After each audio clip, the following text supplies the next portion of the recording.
topik selanjutnya yang akan kita diskusikan ini mengenai diferensial. Di pertama-tama kita akan lihat diagram berikut. Jadi di sini kita punya Y sama dengan Fx. Di sini kita ingin menghitung nilainya di X0 ditambah Dx. Di sini Dx-nya sama dengan delta X gitu. Jika kita tahu nilai dia di X0, Y0, sebutlah ini di titik P, kita ingin mengetahui nilai dia di X0 digeser sedikit gitu. X0 ditambah delta X atau X0 ditambah Dx. Tentunya kita bisa menghitung selisihnya. Selisihnya kita sebut dengan delta Y di bagian paling kanan. Namun tentunya seringkali ini sulit untuk dihitung nilai fungsinya di X0 ditambah Dx ini. Maka dari itu kita bisa melakukan hampiran atau penaksiran dengan cara menggambar garis singgungnya di titik X0, Y0. Sehingga kita punya hampirannya dan selisihnya dengan nilai aslinya kita beri nama dy. Dan dy ini yang disebut sebagai diferensial dari y di titik x sama dengan x0. Jika kita bisa lihat lebih lanjut, dy ini sebenarnya atau konsep diferensial ini sebenarnya yang membuat notasi Leibniz kita dy dx ini bisa dipandang sebagai pecahan, yaitu dy per dx, karena dx-nya di sini didefinisikan sebagai delta x begitu. Sebagai contoh, misalkan kita ingin menaksir nilai sin dari pi per 3 ditambah 0,006. Di sini kita misalkan dulu kita punya y sama dengan sinus x.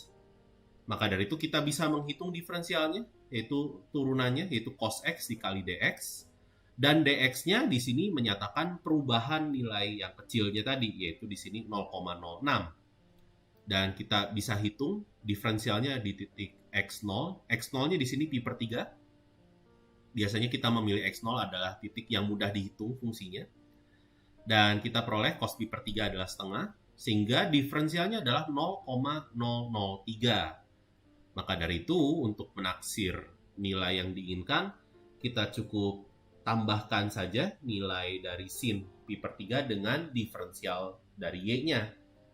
Sehingga kita dapatkan hasilnya ini sekitar 0,869.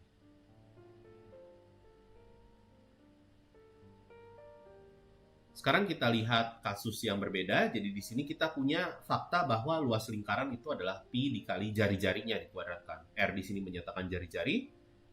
Maka perubahan luas jika lingkarannya berubah jari-jarinya, ini bisa kita taksir ya. Di sini perubahan luas ini harusnya delta L. Namun kita bisa taksir dengan diferensial dari L, yaitu 2 dikali pi dikali R dikali diferensial dari R-nya.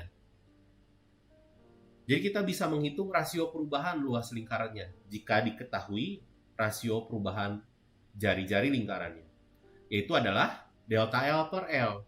Namun sekali lagi kita bisa menaksirnya dengan dl dibagi L yang adalah 2 dikali dr per R.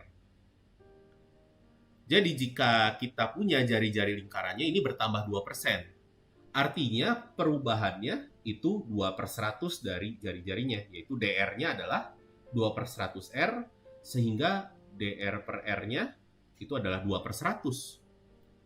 Maka dari itu luasnya bisa kita taksir, dia bertambah sekitar 2 kali perubahan rasio jari-jari lingkarannya, yaitu 4/100, yaitu sekitar 4%. Dan selanjutnya kita sebenarnya sudah melihat ini pada awal bab turunan. Jadi ini kita lihat dengan secara lebih umum di sini terkait laju perubahan. Laju perubahan rata-rata dari fungsi f terhadap perubahan x di sini pada selang a sampai a plus h ini dinyatakan sebagai selisih dari nilainya di ujung-ujung selangnya dibagi selisih dari perubahan x-nya gitu ya, a plus h dikurangi a, yaitu adalah h. Dan laju perubahan sesaat itu didefinisikan atau diartikan sebagai limit dari laju perubahan rata-ratanya untuk h-nya menuju 0 jika limitnya ada. Dan kita bisa melihat penggunaannya pada bidang ekonomi ini dikenal sebagai biaya marginal gitu. Jika kita punya fungsi C di sini fungsi yang menyatakan biaya produksi dari X unit produk yang ingin dibuat. Biaya marginalnya ini adalah laju perubahannya sesaat tentunya, yaitu dCdx. Dan bila kita mengaitkan lagi dengan konsep diferensial, bahwa delta C ini kita ingin menaksir biaya yang dibutuhkan untuk memproduksi satu unit produknya lagi. Kita bisa taksir dia dengan dCdx. Kita bisa menaksirnya dengan biaya marginalnya.